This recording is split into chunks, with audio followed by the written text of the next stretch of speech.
The late afternoon sun stretched long shadows across the marble floor of the Westbridge Grand Hotel, its opulent lobby gleaming under chandeliers imported from Prague.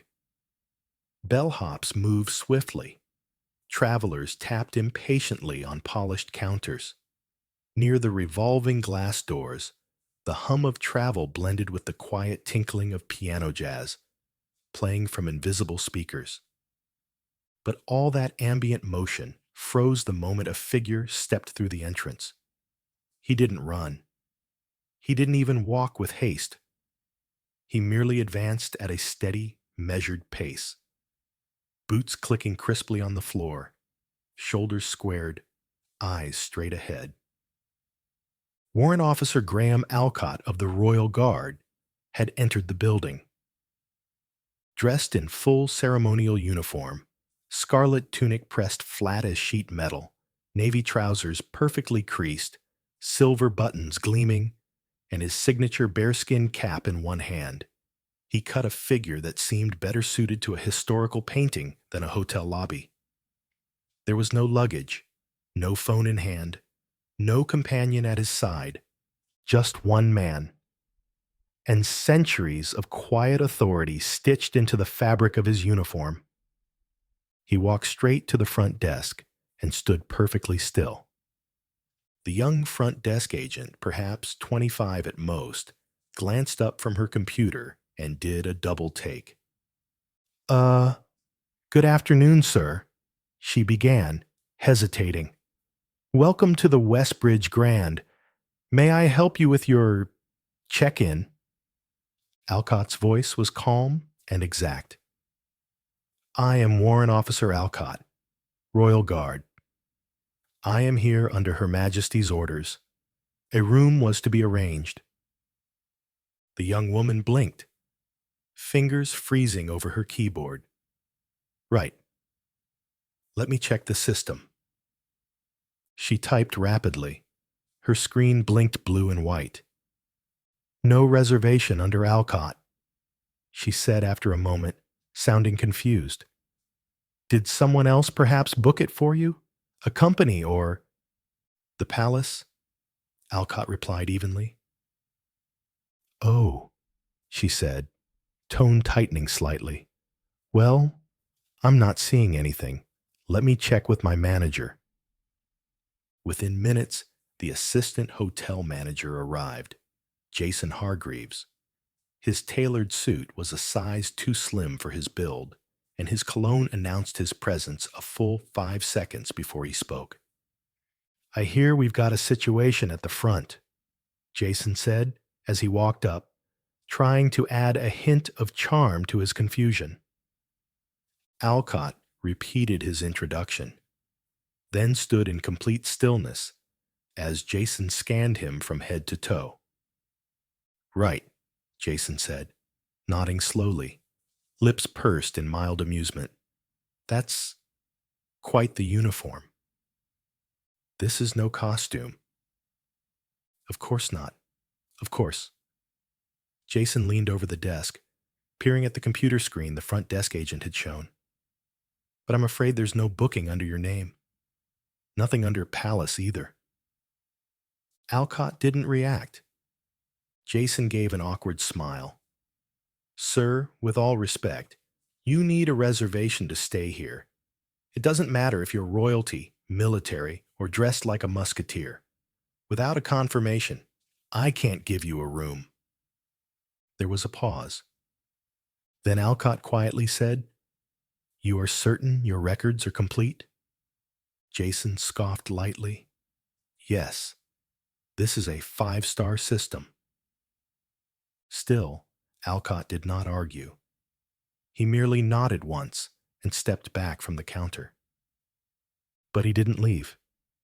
He moved to a position against the lobby wall, hands clasped behind his back, feet shoulder-width apart, spine perfectly straight, just standing, waiting. Guests whispered. Phones emerged. One American tourist muttered, Is this some kind of art performance? After 20 minutes, Jason returned, Sir, he said, his tone more clipped now. You're welcome to wait, but I can't promise anything will change. He gestured vaguely to the lobby seating area. If you're tired of standing, we can bring a chair. Alcott did not sit, did not move, did not speak. Jason sighed. I don't want to be rude here, but people are starting to ask questions. We can't have someone in military dress just looming in the lobby. It's unsettling. Is my presence disturbing the function of this building? Jason faltered. It's not about function. It's about perception. Alcott held his gaze. Perception is rarely accurate. There was a long silence. Then Jason said coldly, Look, I'll be frank. You look like you wandered in from a parade. If you're hoping to impress someone or score a free stay, this isn't the place. A guest gasped, but Alcott remained still. I will remain until I receive further instruction, he said. Jason exhaled sharply and turned away. Security will escort you out if this continues. But the security never came, because by then, someone else had. A sleek black Bentley pulled up in front of the hotel. Its windows were opaque, its wheels silent. From it stepped a tall, silver-haired man with a cane, dressed in a tailored charcoal suit bearing a discreet crest. The man entered the lobby and stopped dead at the sight of Alcott, still standing silent against the wall. Then his voice rang out, clear, authoritative, and just loud enough for the entire lobby to hear. Warrant Officer Alcott. Alcott turned his head slightly. Sir. The silver-haired man walked toward him, his cane clicking against the marble floor. He turned to Jason. Who is in charge here? I am, Jason said. Excellent, the man said. I am Sir Harold Renwick, Chief Royal Liaison to Her Majesty. Jason's jaw slackened. I've come to retrieve my colleague, Renwick continued. He was instructed to await my arrival. That was 2 hours ago. Jason stammered. We didn't know he was... Renwick's voice cut through him like steel. Because you did not ask. Sir Harold Renwick's words still echoed in the Westbridge Grand's polished lobby, like a reprimand dropped from the crown itself. You did not ask. Jason Hargreaves, the assistant manager, suddenly looked like a man drowning in his own suit. Sir, I apologize. We weren't aware he was... Royal protocol doesn't hinge on your awareness, Sir Harold interrupted coolly, stepping closer. When a member of Her Majesty's Guard identifies himself, clearly, respectfully, you don't dismiss him. You inquire. You accommodate. I understand. I do. It's just... No, Sir Harold said, voice low now. You don't understand. The lobby had gone silent. Travelers and staff alike stood frozen, watching a humiliation unfold they'd never expected to witness. Renwick turned to Alcott. You handled this with your usual grace, Warrant Officer. Let's not waste another minute. Without another word, Alcott gave a sharp, clean nod and fell into step behind the envoy. But just as they reached the elevator, Sir Harold paused. He turned. One more thing, he said to Jason. I'll be speaking with the general manager. This encounter will not be buried. Jason swallowed hard, face pale. Of course, sir. Sir Harold held his gaze one beat longer, then turned and entered the lift. The doors closed with a silent hiss. The elevator opened directly into the top floor suite, an entire wing reserved exclusively for state guests. Sir Harold led Alcott inside. Walnut paneling lined the walls. Crystal chandeliers threw glittering reflections across the velvet carpet. A gold seal of the royal crest adorned the coffee table. Alcott removed his bearskin cap, placing it gently on the credenza. Only then did he allow a sigh to escape. "Tea?" Sir Harold asked, moving toward the kitchenette without waiting for an answer. "I appreciate it, sir." As water boiled, Renwick glanced at Alcott. "They didn't just doubt your presence," he said finally. "They doubted the very institution you represent." Alcott responded only with silence. "You could have caused a storm in that lobby. Instead, you became a statue." "Statues," Alcott replied softly, "survive longer than tempers." Sir Harold cracked a smile. "That's why you were chosen." He poured the tea. "There's a reason this mission wasn't delegated to a courier." "I assumed as much," Alcott said, accepting the porcelain cup. "We're not just transporting a letter." Sir Harold reached into the inside pocket of his blazer and retrieved a small, ornate case. Black, lacquered wood with gold hinges. He placed it on the table and unlatched the clasp. Inside lay a single document, folded thrice, sealed with crimson wax and stamped with the Queen's insignia.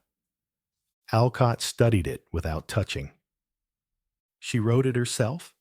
he asked. "She did," Sir Harold confirmed. "No intermediaries. No digital copies. That letter dash." He tapped the box with a gloved finger. "Is addressed to Ambassador Delacroix in the French embassy. It's a response to a diplomatic faux pas involving classified military exercises and shared airspace. The wording is exact. One misplaced syllable could unravel months of negotiations." "And the Queen trusts me to deliver it?" "She trusts no one else," Sir Harold said. "Not for this." Alcott gave a slow nod. "Then it will be done." That evening, just past 7 p.m., a knock sounded at the suite door. Sir Harold was reviewing tomorrow's itinerary when Alcott answered. Standing in the hallway, looking nervous and freshly shaved, was Jason Hargreaves. He held a silver tray. On it, a decanter of expensive scotch and 2 crystal tumblers. "Sir, Warrant Officer Alcott," he said quickly. I I hope I'm not disturbing. I just wanted to—" He took a breath. "Apologize again, in person." Alcott regarded him in silence. "I know I made assumptions," Jason continued, "and I understand now how badly I misjudged. The GM has spoken to me. So has nearly everyone above me. But it matters more that I say it here." Alcott stepped aside slightly. Jason hesitated, then entered the room. Sir Harold didn't look up. Jason placed the tray down carefully. "If there's any way I can make amends, I'm available. I don't expect forgiveness, just acknowledgement." Alcott finally spoke. "Do you understand why I didn't argue?" Jason blinked. "Because it would have looked bad for you?" "Because it wouldn't have helped you," Alcott said. "People only learn when silence forces them to think." Jason stood very still. "Then I've learned. I won't forget it." He turned to leave, then paused. "Sir, that uniform, It means something. I see that now. Alcott inclined his head. Thank you. Jason nodded once, quietly, and left. At midnight, Sir Harold received a phone call that altered the entire mission. The French embassy, citing increased tensions, had relocated their high-level operations to the countryside, an estate outside London. The letter will still be accepted, Sir Harold said, snapping his phone shut. But now it must be delivered in person, through a heavily surveilled private checkpoint. I'll leave at dawn, Alcott said. They'll challenge your credentials. That uniform may become a liability. Then I'll wear it with purpose. Sir Harold smiled. You've always known what to do with silence, warrant officer. But tomorrow, your words may be needed. I'll speak, Alcott said. If I must.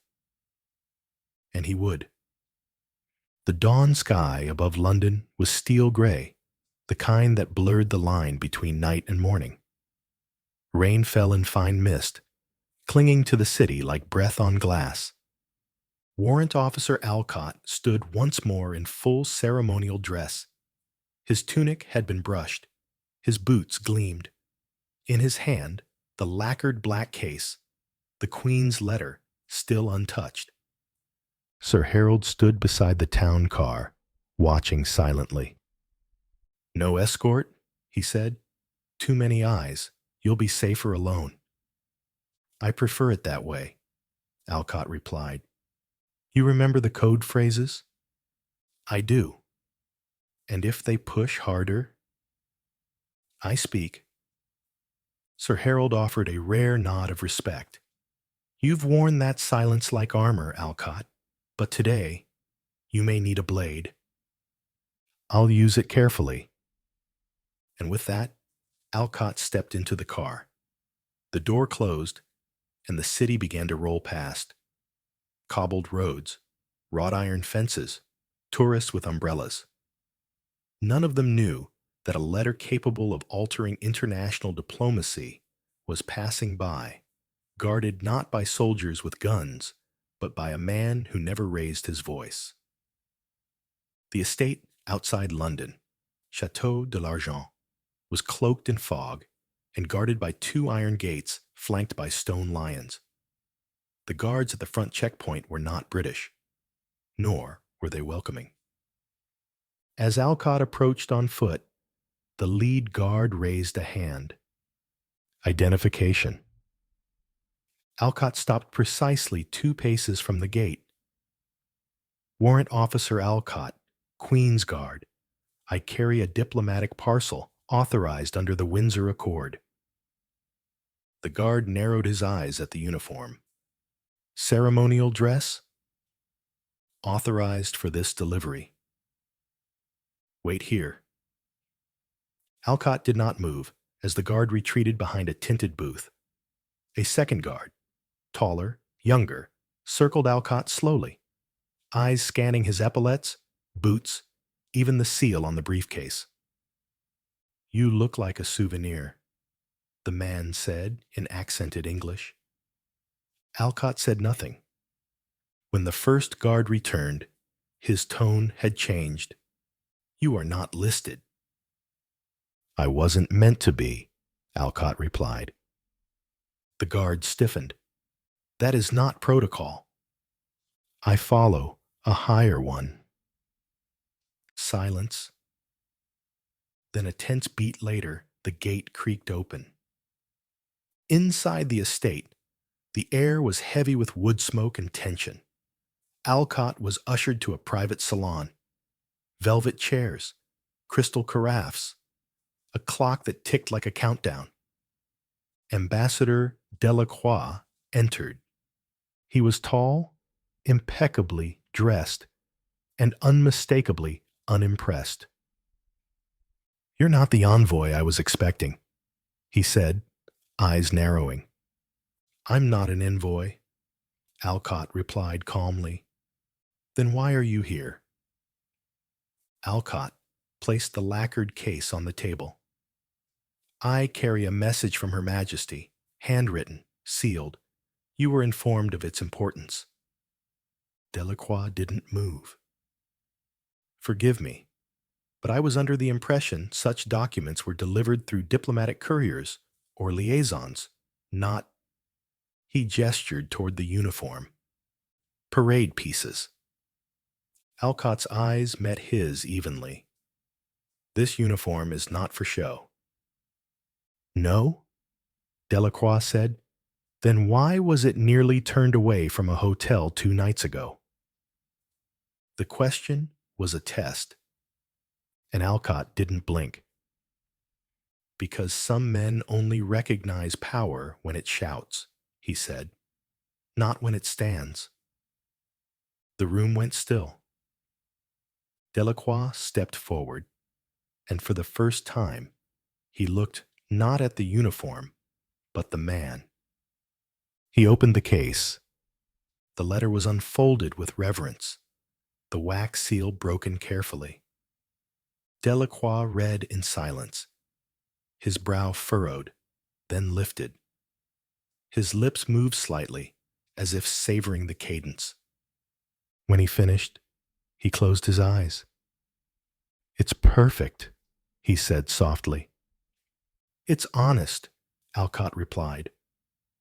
Delacroix looked at him again. "You understand this may prevent escalation. That is why I came. Not to threaten." "No," Alcott said, "to remind." Delacroix folded the letter and placed it back into the case. "The Queen still understands diplomacy better than most." "She understands silence better than most." Delacroix smiled. "Then it's fitting she sent you." Alcott arrived back in London before sunset. Sir Harold met him at the Royal Mews, where horses were being led out for evening exercises. "It was accepted?" Harold asked. "With respect," Alcott confirmed. "The ambassador's tone?" "Changed." Sir Harold nodded. "Then we've done our part." Alcott looked down at his gloves. "I was almost sent back from the gates," he said. "I assumed as much," Harold said. "I was called a souvenir." "You're not." "I know," Alcott replied, "but sometimes they don't." Sir Harold placed a hand on his shoulder. "That's why we wear the uniform anyway." A week later, a letter arrived at the Westbridge Grand Hotel. It wasn't from the Royal Guard. It was from the palace, a single page, handwritten. It thanked the staff for accommodating Warrant Officer Alcott during his duty. It made no mention of the earlier denial. No reprimands. No names. Just a note of gratitude. But it was signed Elizabeth R. They framed it, and beneath the glass, on a tiny gold plaque, it read, "In quiet service, greatness needs no introduction." 3 months later, Warrant Officer Alcott stood once again at the gates of Buckingham Palace, motionless as always. A small boy stood behind the crowd barrier, staring at him with wide eyes. He wore a paper crown and held a toy sword. The child waved. Alcott didn't move. But just before the boy turned away, thinking the soldier hadn't noticed, Alcott blinked once. Slow, deliberate. The boy gasped in joy. And somewhere, behind layers of uniform, centuries of silence, and the weight of 1,000 unspoken duties, Warrant Officer Alcott almost smiled. Almost. Because some gestures don't need noise. They only need meaning.